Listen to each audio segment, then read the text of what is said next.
Nung ako po ay nagkapigsa, nung ako'y bata pa, sobrang sakit.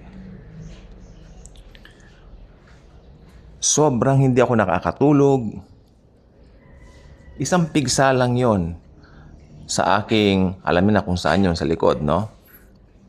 Saan kanin nyo?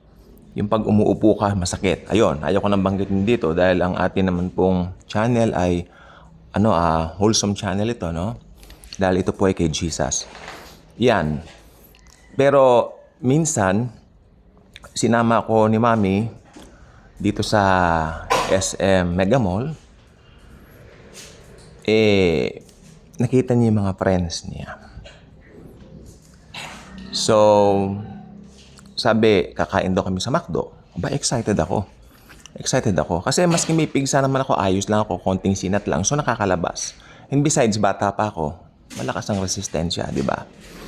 So, nawala sa isip ko yung pigsa, mga kaibigan. Nawala talaga. Pagdating sa Jollibee, nag-order. Pag upo akong ganun, dahil excited akong kumain, aray, ang sakit. Oo. Dumugo talaga siya, yung aking pantalon. Kitang-kita, dugo tsaka nana. Pasensya sa mga kumakain.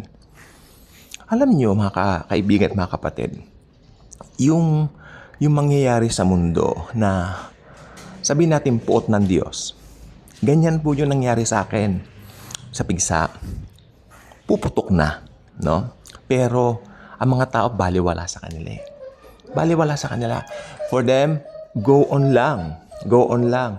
Hindi nila pinapansin na merong araw ng judgment sa mundo. Alam ninyo, binigay na lahat ng Diyos ang pag-ibig niya. Paano? Sa Kalbaryo. Sa krus ng Kalbaryo. Ang kanyang nag-iisang anak, ang Panginoong Hesukristo, namatay sa cross para sa atin. Pero ang masaklap nakikita ko, especially sa pangangaral ng Ebanghelyo ng Panginoon, meron talagang parang tinatawanan pa kami. Ako ilang beses ko na po siyang naulit dito. Pero ang nangyari, itong mga taong itong tumatawa, hindi nila alam na yung ginagawa natin na mga Kristiyano na nag-share para po sa ikabubuti at ikaliligtas po nila. 1 Corinthians chapter 1 verse 18, nakalagay diyan na ang pangangaral ng krus ni Kristo ay kahangalan sa mga hindi mananampalataya. Kaya naman po alam niyo pagka yung verse na yan, ibabalik ako diyan, nawawala yung asar ko doon sa mga nanunuya. Pero aminin ko, nabubuwisit po talaga ako. Lalo na pagsabihan ba naman kami na pagkakaperahan ba yan? Sinasayang nyo lang ang panahon nyo diyan. Wow. Papatulan na sa anong kasama, wag ka ko. Kaya mo lang.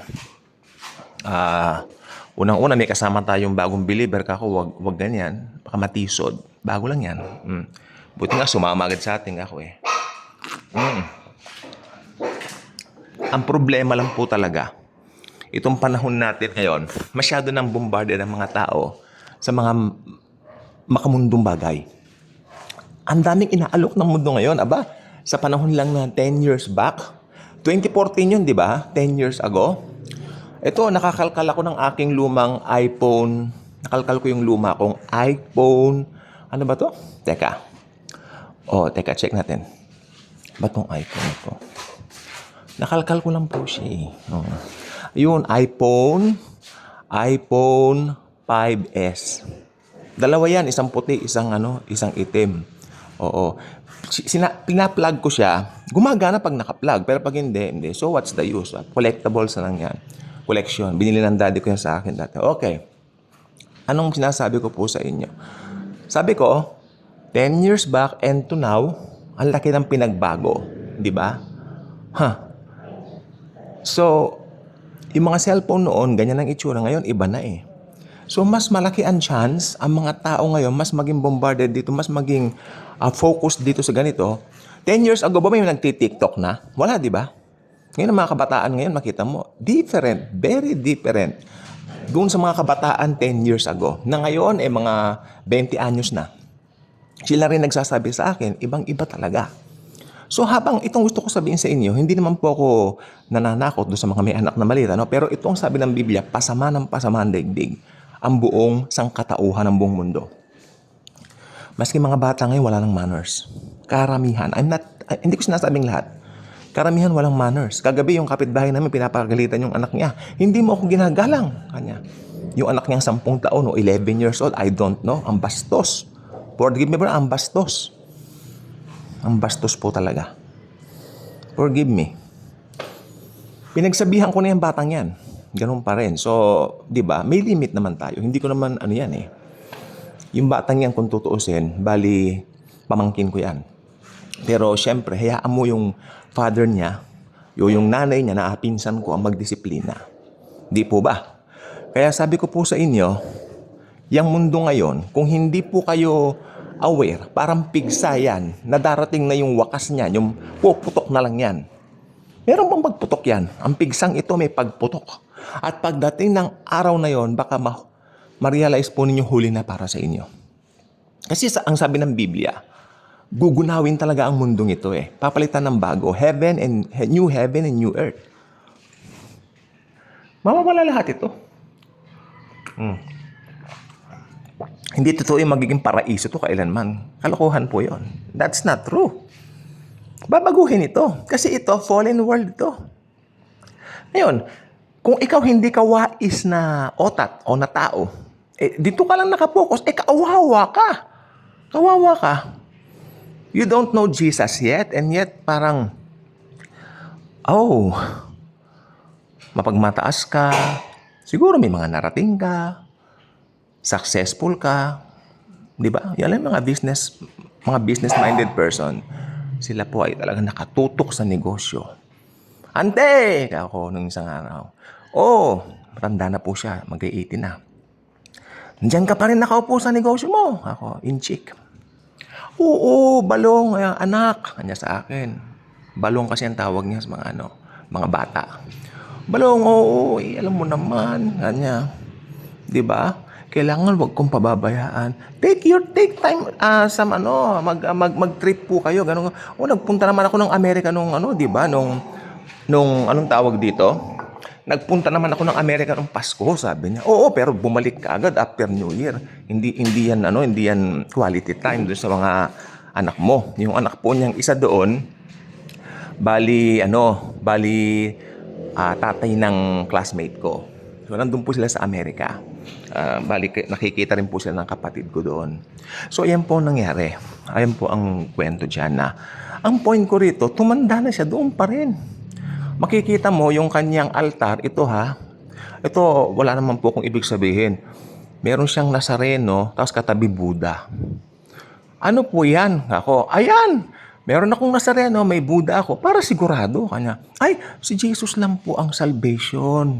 Lola ako. Ito naman, balong naman, alam ko yan. Kanya, para iba-iba tayo ng sabi. So, mga tipong ganyan po. Dahil ilang beses na po namin itong inalok ng Bible study. Pero minsan pinaunlakan niya kami, yung isang apo lang niya ang nag-join sa amin. Kasi mabait po talaga ito sa amin. Pero it's so sad na. Ang hirap mong guyurin sa, di ba? Sa Bible study, sa gospel. Ngayon, ako naman, kahit malalapit sa akin itong mga taong ito, pinag-pray ko, di ba? At nagugulat din po ako sa resulta kasi meron akong mga taong hindi ko ini-expect na maboborn again talaga at magiging mainit sa Lord. Nagulat ako. Mainit na mainit, on fire. Samantalang dati pinuntahan namin sa bahay yon. Hindi kami ganun pinapansin, pero ngayon on fire siya. Di ba? So, wag nating bibigyan ng kung hindi tayo agad in-entertain and all that, wag mo isasara ang door. Ipag-pray po natin. Pero kasi ang problema, puputok na yung pigsa ng mundo. Darating po kasi yan sa ayaw at sa gusto nyo. Di ba? Anong kwento ko kanina? Nakalimutan ko yung pigsa ko eh. Nakalimutan ko yung pigsa ko. Umupo ngayon ako. Ganyan po nangyari ngayon sa mundo. Nakalimutan nila na itong mundong ito temporary lang. Pag pumutok yan, that would be it. That would be it.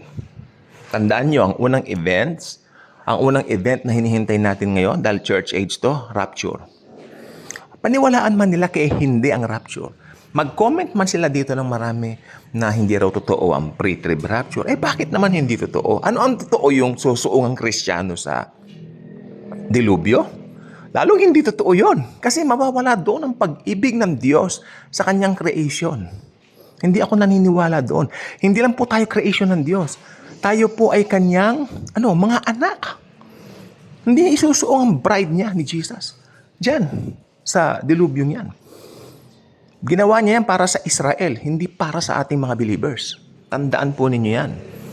Kaya sabi ko po sa inyo, if you don't know how to rightly divide the scriptures, at lalo na pag wala kayong alam sa eschatology, please lang, mag-aral po kayo. Hindi po ba? Alam ko ang sinasabi ko. Ilang Bible school po. Hindi ko pinagmamalaki yung mga Bible school ko kasi meron din po ako mga personal na pag-aaral. Hindi po ako tumitigil. At napatunayan ko, totoo ang pre-trib at totoo ang futurist view. Okay? Kahit anong sabihin ng ilan na hindi naniniwala. Marami na rin pong naniwala nung pinaniwalagan ko. Ay, oo nga pala. Oh, yes, sige. Dati hindi siya naniniwala ngayon. Thank you, Lord. So, ganun lang po, Nagkakape po kasi ako at ito pong araw na to, pwedeng pumuntok na yung pigsa ngayon kasi mag-uumpisa na yung rapture, hindi po natin alam. Pero habang may panahon pa, kayong mga naaabot nito, go to Jesus. Receive Him as your Lord and Savior. Thank you.